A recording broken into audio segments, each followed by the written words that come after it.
영어 손으로 즉시 말하기 쓰기. 오늘은 대절 목적어가 수동태가 되어 주어가 길어졌을 때 간결하게 쓰는 방법을 연습하겠습니다. 영어는 능력 차이가 아니라 연습 차이입니다. 인터뷰를 위해 적어도 그가 10분 일찍 도착할 것을 제안했다. 자, 주어 동사 어순으로 나가야 되겠죠? 근데 그가 제안했다 이렇게 나가면 큰 실수죠. 왜냐하면 그가 일찍 도착할 것을 그가 도착해야 돼. 그럼 제안은 누가 했어요? 다른 사람이 했겠죠. 뭐 회사라든가. 그래서 이건 수동태라는 걸 바로 캐치를 해야 되고 영어로 수동 형태로 써야 된다는 것을 잡아내야 됩니다. 그래야 바로 말할 수 있어요. 간결하게 수동태 어떻게 말하죠? 그렇습니다. 그가 일찍 도착해야 한다라는 것을 말했으니까 절주어 수동태예요. 그러니까 가주어 진주어로 가야 되겠죠. 따라서 it was suggested 하고 시작해야 될 겁니다. 자, 제안이 되었어요. 이제 실제 어떤 게 제안되었는지 나와야 되겠죠. That he arrive 그가 도착해야 한다는 거 언제? At least 10 minutes 적어도 10분 일찍 early까지 우린 대절로 갑니다. 이게 진주어죠. 사실은 수동태가 되면 이 부분이 이 자리에 있어야 하는 건데 그래서 연결하면 It was suggested that he arrive at least 10 minutes early. 그 다음 인터뷰를 위해서니까 for the interview 하면 되겠죠. 연결하면 It was suggested that he arrive at least 10 minutes early for the interview. 한 번 더. It was suggested that he arrive at least 10 minutes early for the interview. 한 번 더. It was suggested that he arrive at least 10 minutes early for the interview. 여기서 능동태 문장 한번 확인해 볼게요. 자, 이 문장을 능동태로 이렇게 썼겠죠. 자, 회사에 어떤 사람들이 제안을 했어요. 뭐라고 제안했어요? 대디하, 즉 그가 도착해야 한다고 최소한 10분 일찍 인터뷰를 위해서 이렇게 제안을 했다는 거죠.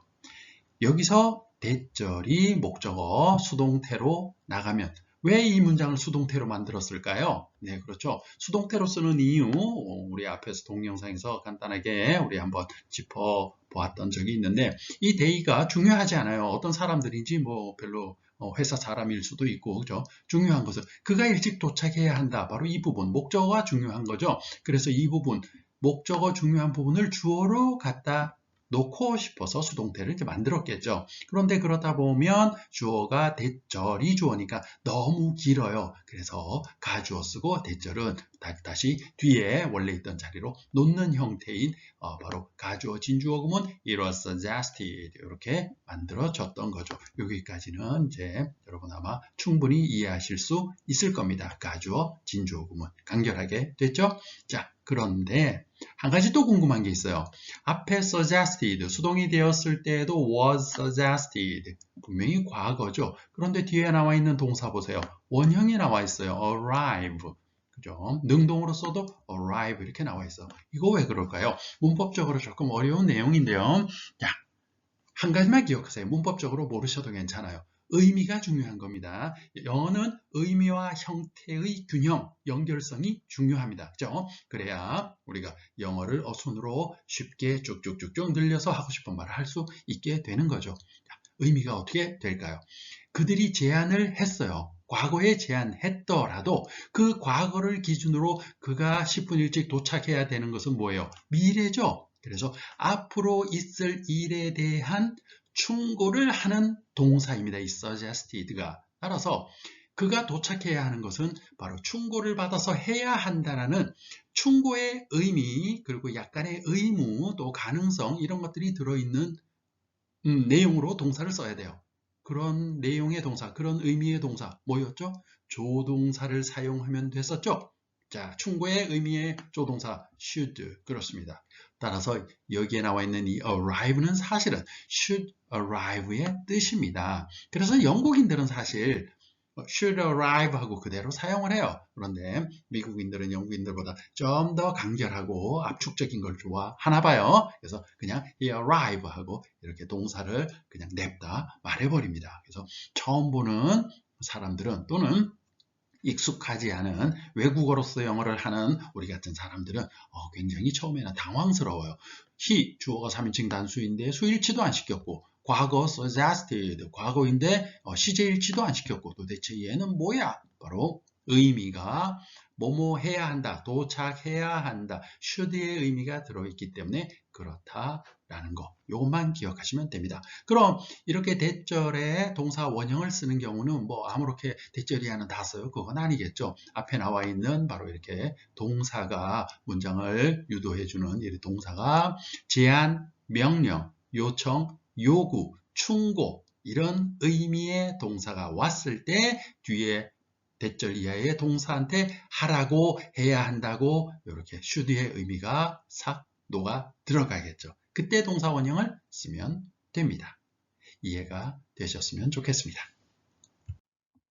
그리고 참고로 한 가지만 더 말씀드릴게요. 자, 이건 뭐 그냥 듣고 한 귀로 흘려버리셔도 상관없는데 혹시 문법을 하시다 보면 바로 이러한 문장의 이 arrive, 원형을 쓴 것을 subjunctive mood라고 해서 가정법 현재 뭐 이렇게 설명하는 문법책도 있습니다. 여러분, 가정법 현재는 현재 동사를 사용해서 미래의 의미를 표현하고 구현할 수 있죠. 바로 그 얘기를 하는 거예요. 그런데 몰라도 상관없습니다. 중요한 것은 뭐 동사 원형을 쓴 이유는 should arrive의 뜻이기 때문에 그렇다. 그래서 시제일치, 수일치 안 맞춘다.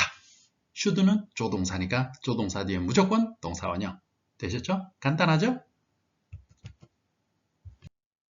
그는 일자리에 지원할 것을 제안받았지만 아직 결정하지 않았다. 자, 뒷부분 but 하고 나가는 부분은 나중에 쓰면 되고요. 앞부분 먼저 그는 제안받았다. 수동이네요. 그래서 he was proposed.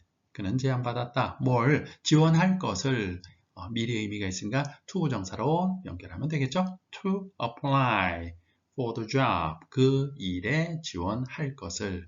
자, 이제 다시 또 but 하지만 그는 결정하지 않았다. 이렇게 나가야 되겠죠? 그래서 he hasn't decided yet. 그는 아직 결정하지 않았다. 자, he didn't decide 이렇게 쓰지 않은 이유는 기간의 의미죠. 결정을 하려고 이렇게 고민하고 있는 중이고 현재 결정하지 않았다라는 기간의 의미 현재 완료로 쓴 겁니다. 연결하면 he was proposed to apply for the job. He hasn't decided yet. 한 번 더. He was proposed to apply for the job, but he hasn't decided yet. 한 번 더. He was proposed to apply for the job, but he hasn't decided yet. 간결하게 써진 위 문장을 능동으로 한번 우리 생각을 해볼까요? 자, 이렇게 되겠죠. They proposed that he apply for the job, but he hasn't decided yet. 그런데 회사의 그 사람들이 제안을 했어요. 그가 그 일에 지원하라고 제안을 한 거죠. 그렇다면 왜 대절이 주어로 나가고 they가 생략되었을까요? 그렇죠. 중요한 것은 그가 그 일에 지원을 해야 한다는 거죠. 그럼 우리 바로 앞에 동영상에서 이거 간결하게 쓸 때 가주어 진주어로 썼었죠. 어떻게 해요? It was proposed that he apply for the job. 이렇게 썼었어요. 그런데 이번엔 가주어 it도 사라져버리고 대절 이하의 주어인 he가 앞으로 나와버렸어요. He was proposed 이렇게 해요. 더 간결하죠? 가주어보다 이렇게 쓸 수도 있다라고 우리 동영상 바로 대절 주어의 동영상 변화에서 알았어요. 배웠어요. 더 궁금하신 분들은 또 그 동영상을 못 보신 분들은 뒤에 링크를 걸어 놓겠습니다. 한번 보시면 충분히 대절 목적어일 때 수동태가 어떻게 변하는지 자세히 알 수 있을 겁니다. 자, 다시 돌아가서 그래서 이렇게 간결하게 he was proposed 하고 쓸 수 있고요. 또 한 가지 앞에서 말씀드렸지만 여기 apply는 사실은 should apply다 라는 것까지 챙기시기 바랍니다. 시제일치, 수일치 시키지 않은 이유는 should apply의 의미가 있기 때문에 그렇다. 나는 그 일자리에 지원하기 위해 지원서를 작성해야 했다. 자, 이 문장을 주어 동사 어순으로 쓰면 어떻게 돼요? 나는 작성해야 했다. 라고 I had to fill out. 난 작성해야만 했어요 라고 쓸 수도 있어요. 그런데 작성한 것이 중요한 것이 아니라 작성해 달라고 요구한 것이 더 중점을 두기 위해서 수동태로 한번 해볼게요. 그리고 지금 우리 수동태 간결하게 쓰기 연습하고 있죠. 그래서 내가 요구받았다 이렇게 한번 말해볼게요. 그럼 어떻게 될까요? I was required 이렇게 되겠죠. 내가 요구를 받았어요. 그 다음 뭐 해야 한다고 요구받았어요? 작성해야 한다고 지원서를 이렇게 되겠죠. 그래서 to fill out an application 이렇게 하면 되겠죠. To fill out an application 지원서를 작성해야 한다고 작성하라고 요구를 받았어요. 뭐 하기 위해서? 지원하기 위해서는 to apply 뭐에? for the job 그 일에 연결하면 I was required to fill out an application to apply for the job. 한 번 더. I was required to fill out an application to apply for the job. 한 번 더. I was required to fill out an application to apply for the job. 자, 이 문장도 능동태로 한번 생각을 해볼까요? 그럼 그들이 요구를 했겠죠? They required. 그들이 요구를 했어요. 뭘 요구했을까요? 데디아를 요구했겠죠. That I fill out an application to apply for the job. 바로 내가 작성해야 한다고 지원서를 이렇게 연결이 되는 문장이었을 겁니다. 자, 여기서 fill out 동사 원형을 쓴 이유 뭐라고 그랬어요? 그렇습니다. 앞에 동사가 바로 제안, 요구, 요청, 명령, 주장 이런 동사가 왔을 때는 대절 이하의 동사가 should 동사 원형 의미이기 때문에 should 안 쓰고 바로 간결하게 동사 원형만 쓰는 경향이 있다. 미국인들이 영국에서는 should fill out 그냥 이렇게 쓴다. 그랬죠? 그것만 이해하시면 그렇게 어려운 문장은 아니었습니다.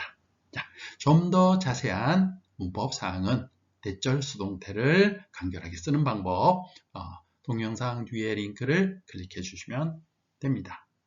오늘은 여기까지고요. 다음은 어떤 10초가 기다릴까요? 기대하세요.